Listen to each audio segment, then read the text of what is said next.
Right. సుజారెడ్డి గారు, ఎన్నికలు, లోక్సభ ఎన్నికలు మొన్ననే ముగిశాయి. మొదలైంది రాజకీయం, మొదలైంది. రేవంత్ రెడ్డిపై చాలా సీరియస్గా నిన్న కేటీఆర్ రియాక్ట్ అయ్యారు. ముఖ్యంగా రైతు నిరసనలకు ఈరోజు మీరు పిలిపించారు. ధాన్యం కొనుగోలు ఆల్రెడీ జరుగుతున్నాయి, ధాన్యం కొనుగోలు కూడా చేయాలి. సరే, వర్షాలకు కొంత చెడిపోయాయి అవన్నీ సరే. రైతాంగమే ఎజెండాగా ఇక మీరు జనంలోకి వెళ్ళినట్లయినా మళ్ళీ రాజకీయం రాజకీయమా, రైతు కోసం చేసే ఉద్యమమా, ఏంటిది? రాజకీయ పార్టీ రాజకీయం చేస్తుంది, అది విషయం కాదు. బట్ ఇష్యూ ఏందనే విషయాన్ని మీరు ఖచ్చితంగా పరిగణలోకి తీసుకోవాలి. ఇవాళ పోయిన 10 yearsలో పండిన ప్రతి గింజను కొన్నాం, కల్లాల దగ్గర కొన్నాం, 15 రోజుల్లోగా రైతుల బ్యాంక్ అకౌంట్లలో జమ చేసినాం, వేర్ హౌసింగ్ కెపాసిటీ పెంచినాం. ఓవరాల్గా రైతులకు సంబంధించి ధాన్యం నేను పండించింది ఎక్కడ పోయి అమ్ముకోవాలి అనే విషయంలో ఎక్కడ ఇబ్బందులు లేకుండా చేసినాం. ఇవాళ పరిస్థితి రివర్స్ కనబడతా ఉందనేది మా ఉద్దేశం. పోయిన 15 రోజులుగా నేను చూస్తూ ఉన్నాను కదా, యంత్రాంగం మొత్తం స్టాండ్ స్టిల్ అయిపోయింది. అనేక చోట్ల నిన్న అకాల వర్షాలు వచ్చినప్పుడు చాలా చోట్ల ధాన్యం తడిచిపోయింది. ముందు జాగ్రత్త చర్యలు తీసుకొని ఉండుంటే ఆ పరిస్థితి తలెత్తేది కాదు. రెండోది, ఎందుకో ప్రభుత్వంలో నేను సరిది విమర్శ అనుకోండి, సూచన అనుకోండి, మరొకటి అనుకోండి, మోర్ ఆఫ్ ఎ పాలిటిక్స్ అంటే ఎక్కువ రాజకీయం, తక్కువ గవర్నెన్స్, తక్కువ పరిపాలనా విధానం కనబడతా ఉంది. Congress party every day in day out రాజకీయ విమర్శలు, ప్రతి విమర్శలు దాంట్లోకి, అంటే మొన్నటిదాకా ఎలక్షన్లు ఉన్నాయి కదా అని మీరు అనొచ్చు. కానీ అంతకుముందు 4 months కూడా మీరు చూస్తే అదే ఆలోచన విధానం ఇంకా ఒక ప్రతిపక్ష పార్టీలో ఉన్న వ్యవహార శైలి కనబడుతుంది తప్పితే మేము గవర్నెన్స్లోకి వచ్చినాము, గవర్నమెంట్లోకి వచ్చినాము, పరిపాలనలోని అన్ని అంశాలని ప్రతిరోజు స్పృశించాలనే ఒక ఆలోచన, అధికార యంత్రాంగాన్ని సరిగ్గా డ్రైవ్ చేసే విధానం మాత్రం కనబడట్లేదు. ఇప్పుడే కాబట్టి ఇట్స్ టూ ఎర్లీ కాబట్టి we also want the government to survive, function properly for the welfare of the public. కానీ అది కనబడట్లేదు. ఇవాళ రైతుల విషయంలో మీకు అదే కనబడతా ఉంది. కాబట్టి ఇవాళ పిలుపులు ఎందుకు ఇచ్చినామంటే ఓవరాల్గా రైతాంగం మీద ప్రభుత్వం యొక్క నిర్లక్ష్యాన్ని ప్రశ్నిస్తూ ఒకటి మా అధ్యక్షులు ఒక నిర్ణయం తీసుకున్నారు. రెండోది, సన్నవడ్లకే నేను బోనస్ ఇస్తానని ముఖ్యమంత్రి గారు అన్నది వాస్తవం అయితే మాత్రం it is going back on your promise. మీరు ఇచ్చినటువంటి హామీ మీద మీరు వెనుకకు పోతున్నారు.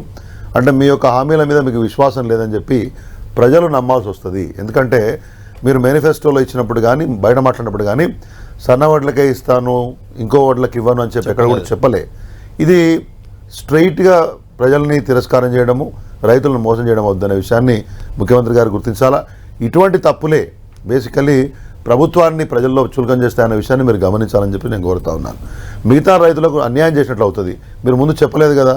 కాబట్టి అది తర్వాత వ్యవసాయ శాఖ మంత్రి గారు వచ్చే సీజన్ అంటాడు, ఇంకో మంత్రి గారు వచ్చే సంవత్సరం అంటాడు. అసలు మీకు పూర్తి స్థాయిలో ఆర్థిక పరిస్థితి మీద అవగాహన ఉందా?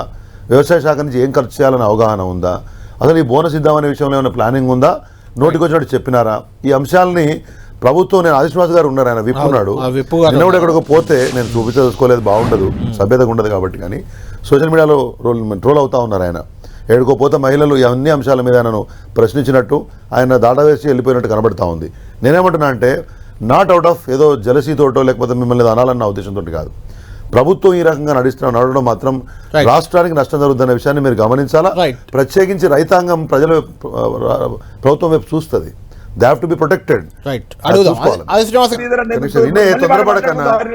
I understand your frustration. ఇవాళ మధ్యాహ్నం సెక్రటేరియట్ నుంచి మీ తుమ్మల నాగేశ్వరరావు గారితో ఈసీ పర్మిట్ చేస్తే, అదొకటి ఉంది కాబట్టి ఎన్నిక పర్మిట్ చేస్తే వచ్చే వర్షాకాలం సీజన్ నుంచే 500 రూపాయల బోనస్ అన్ని రకాల వడ్లకి ఒక్క నిమిషం, నేను మిమ్మల్ని అడుగుతున్నా. వాళ్ళు ఇవ్వము అని చెప్పిన తర్వాత మీరు రోడ్ ఎక్కినా బాగుంటుంది. ఎలాంటి అధికారిక ప్రకటన రాకముందు ఎందుకు నిరసనలు? అధికారిక ప్రకటన రాలేదు. నేను మాట్లాడితేనే శాసనం అన్నారు. గద్దర్ గారు మాట్లాడలే కూడా, చిట్ చాట్ అని చెప్పారు అన్నారు. అంటే చిట్ చాట్కి ఏం వాల్యూ లేదా?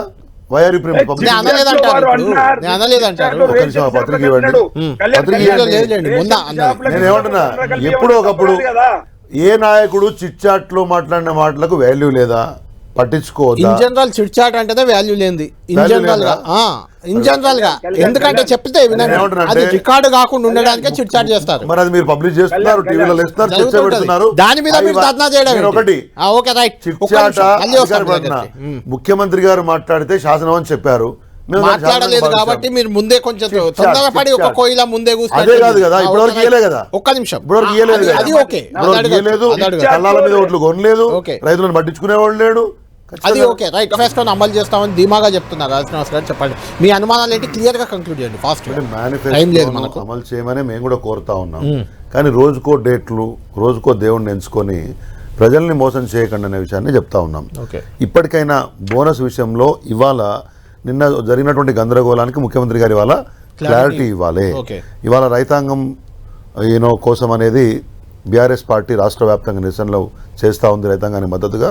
ఓకే. ఈ పార్టీ కాంగ్రెస్ ప్రభుత్వం యొక్క నిర్లక్ష్యానికి వ్యతిరేకంగా. ఓకే. కాబట్టి ఇప్పటికైనా మీరు రైతాంగం విషయంలో రాష్ట్ర రైతాంగానికి సహాయంగా ఉండాల్సిన ప్రభుత్వము రోజుకో మాట Right. చెప్పేటువంటి ధోరణి బంద్ చేయాలి. రైట్ ఈ విషయాన్ని మాత్రం గమనించాలి. 5 ఏళ్ళు ఉంటారా 50 ఏళ్ళు ఉంటారా తర్వాత సంగతి. Thank you